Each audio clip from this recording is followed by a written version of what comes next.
Christophe Bourdageau est à mes côtés à présent en plateau pour commenter lui aussi la situation des marchés. Bonjour Christophe. Bonjour Grégoire. Vous êtes le fondateur d'Isobourse. Rappelez-nous ce qu'est Isobourse. C'est un modèle mathématique qui permet justement de mettre ses émotions de côté quand on est sur les marchés. Ça fait du bien de temps en temps. C'est ça Grégoire. C'est salutaire même peut-être. Et oui, ça permet surtout d'éviter de faire des bêtises. Isobourse c'est quoi ? C'est avant tout donc un modèle mathématique qui analyse et qui synthétise plusieurs centaines de règles mathématiques basées sur les prix des actifs financiers.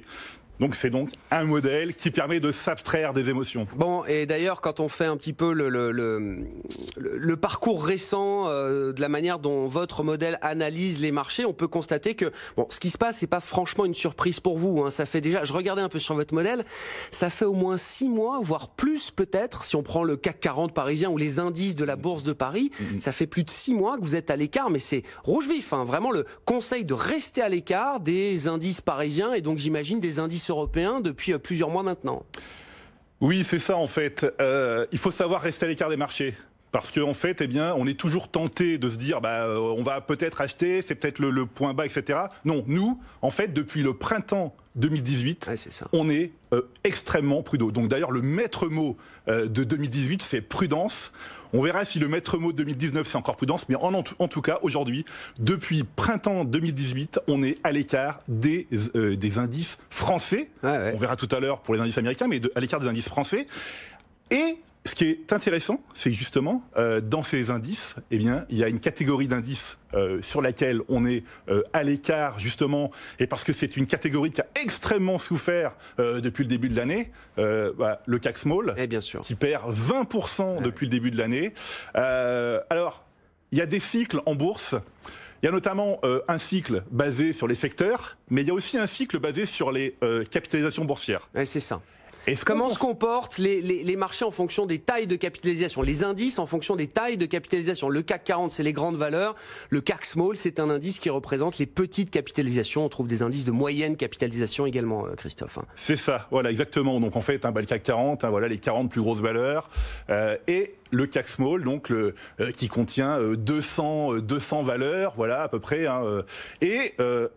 Ce qu'on constate, nous on a pu le mesurer dans des études qu'on a pu faire, c'est que en général, lorsqu'on a des retournements majeurs sur les marchés financiers, les petites capitalisations sont les premières à enclencher le mouvement. C'est ça. Et on le voit effectivement bien. Là, on a des signaux baissiers moyen terme, donc déclenchés sur des small caps depuis déjà plus d'un an. Plus d'un an.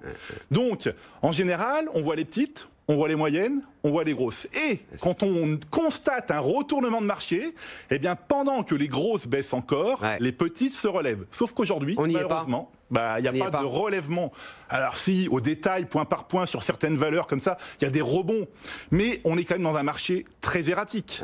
Parce que on a une volatilité qui est croissante. Cette volatilité croissante, je ne parle pas d'une volatilité que je regarde comme ça tous les jours. Je parle d'une volatilité croissante sur du moyen long terme.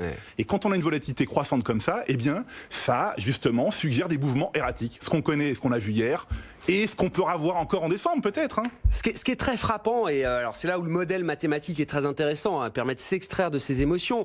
Hier, on a l'annonce de la trêve commerciale entre la Chine et les États-Unis. Qu'est-ce qu'on voit rebondir ? Tous les secteurs qui étaient très stressés, notamment le secteur automobile.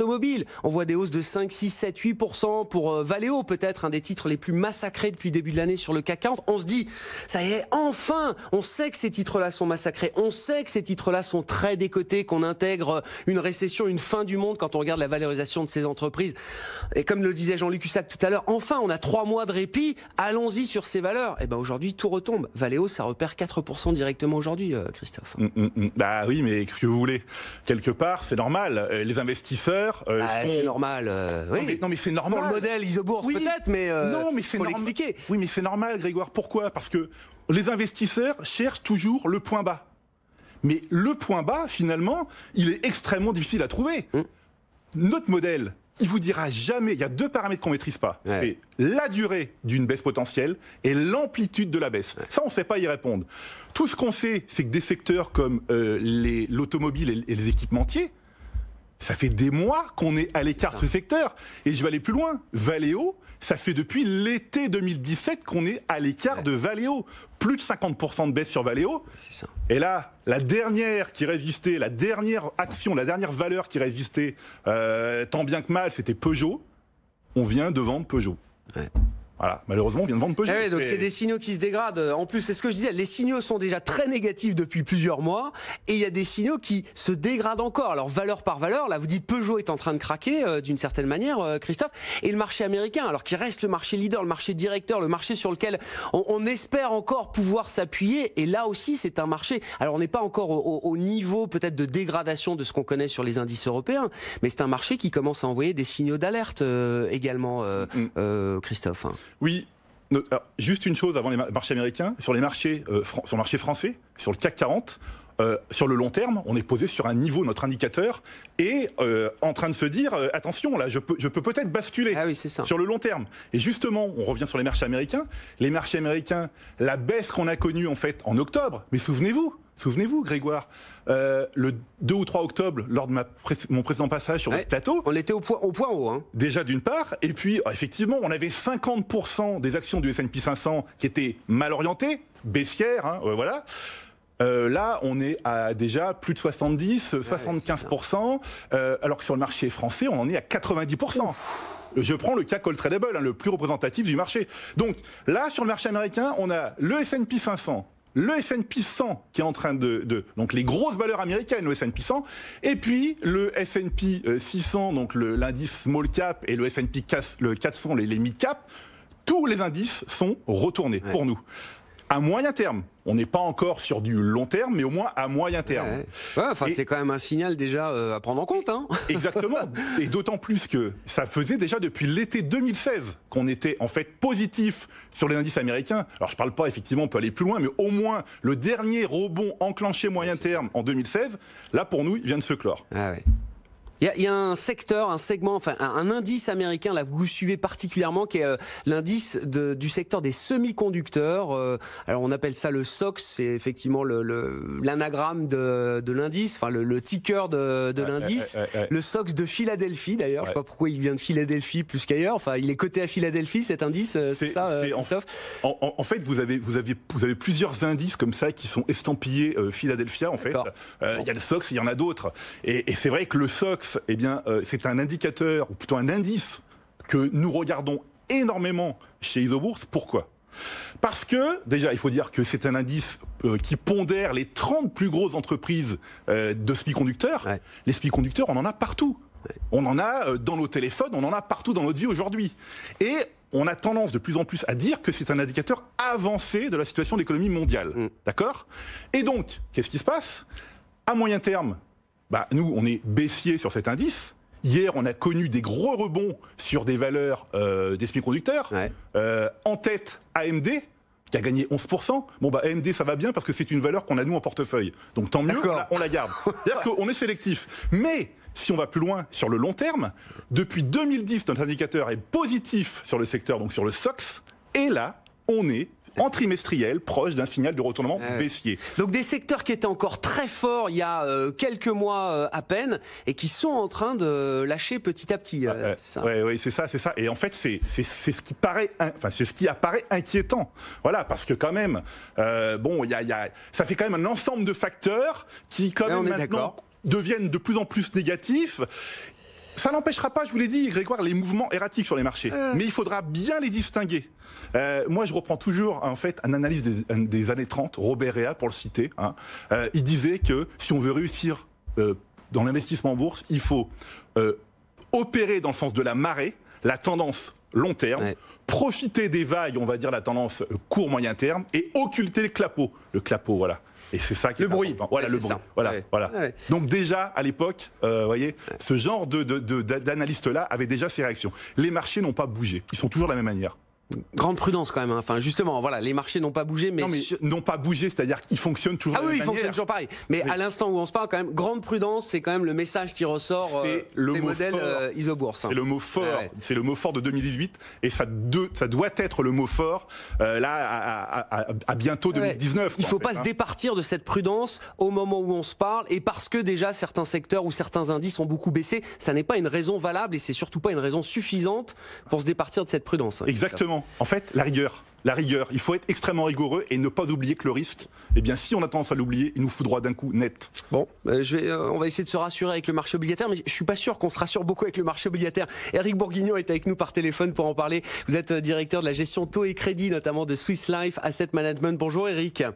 Bonjour Grégoire. Bon, les signaux qu'envoie le marché obligataire, enfin évidemment, hein, quand on regarde le 10 ans allemand qui est à 28 points de base, le 10 ans américain qui est revenu sous les 3%, 2,95 actuellement, on se dit qu'il y a un truc qui va pas, Éric, là. Oui, alors donc c'est un peu la poursuite de la tendance de ces derniers jours. Aujourd'hui, c'est un peu un clapot, hein, pour reprendre l'expression de votre invité, puisqu'on a juste un petit recul de 2 centimes sur le 10 ans américain et 2 centimes sur le 10 ans allemand, mais c'est encore donc un recul après plusieurs jours de recul, effectivement. Enfin, comment on l'explique? Parce que moi, je pensais déjà que les 3% étaient devenus un plancher, par exemple, pour le 10 ans américain. Le 10 ans allemand, 28 points de base. On a vu 80 points de base en début d'année, si mes souvenirs sont bons, fin janvier, début février, sur le 10 ans allemand. Tout le monde avait en tête qu'on allait terminer l'année peut-être autour de 1% pour le 10 ans allemand. Et vous dites, en plus, c'est une glissade continue, là, assez récente, qui nous ramène sur ces niveaux aussi faibles. Qu'est-ce qui se passe? Le doute s'installe durablement dans la tête des investisseurs, à tort ou à raison, Éric? Alors, c'est une espèce de mini-capitulation, j'ai envie de dire, qu'on est refranchi à la baisse. Par exemple, le 3% américain, c'est quand même effectivement un phénomène significatif. Alors, à mes yeux, c'est assez étonnant parce qu'à court terme, le news flow était plutôt favorable avec ces espoirs de trêve de guerre commerciale entre les États-Unis et la Chine, cette signature d'un accord de libre-échange avec le Mexique et le Canada. On a eu aussi l'infléchissement de la position italienne par rapport à l'Union européenne. Bref, un climat plutôt plus détendu. Et malgré ça, comme on le constate, on a toujours cette baisse des taux longs.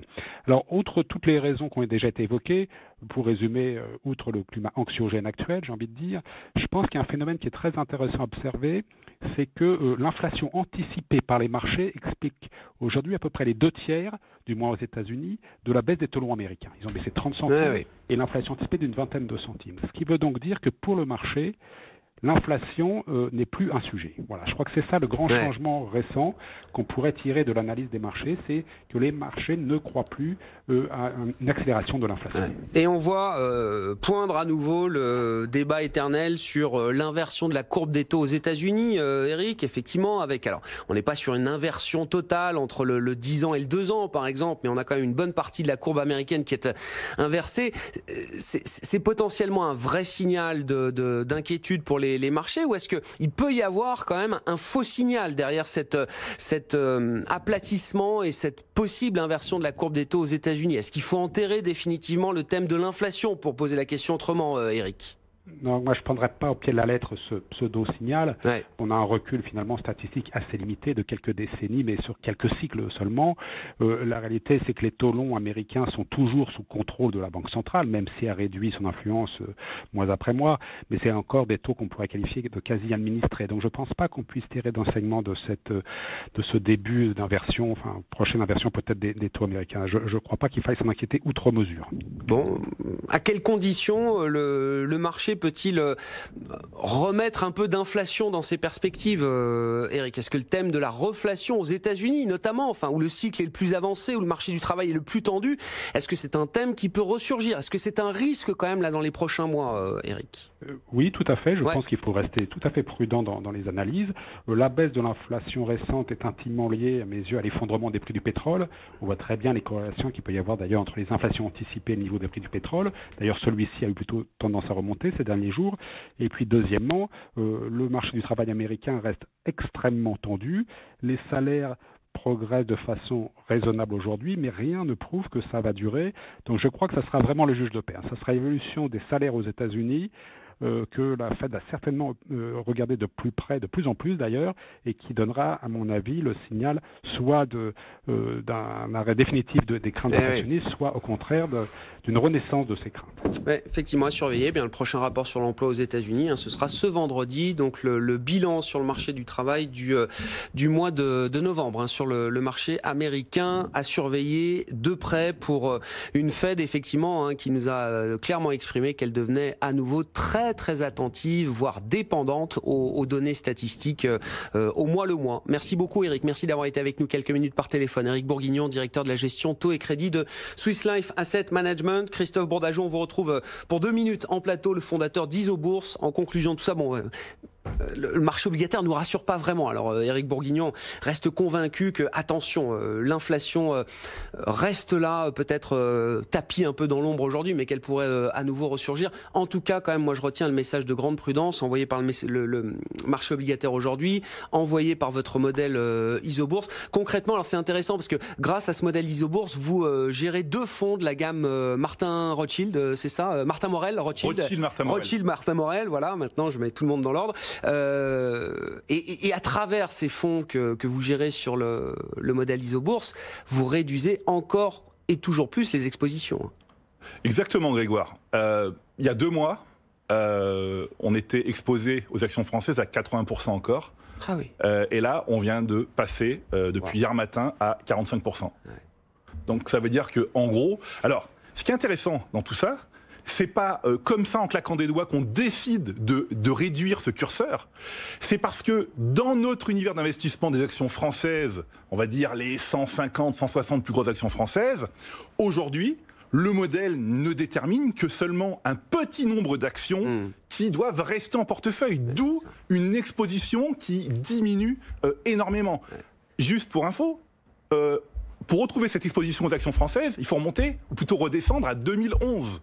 Donc il y avait la crise de 2011. Pic de la crise des dettes souveraines, jusqu'en 2012. Voilà, on était même descendu encore plus bas à ce moment-là, en termes d'exposition, mais là on est à 45%. Donc ça ne veut pas dire que, en gros, dans 3 mois ou 4 mois ou 5 mois, on ne sera pas. Mais en tout cas, aujourd'hui, je vous l'ai dit, on n'oublie pas le risque. Le risque est là et on l'a bien en tête. La gestion du risque, là, vous impose de redescendre à 50% et même en dessous sur l'exposition action française. Action française. Dans ce fonds de la gamme Rothschild Martin Morel.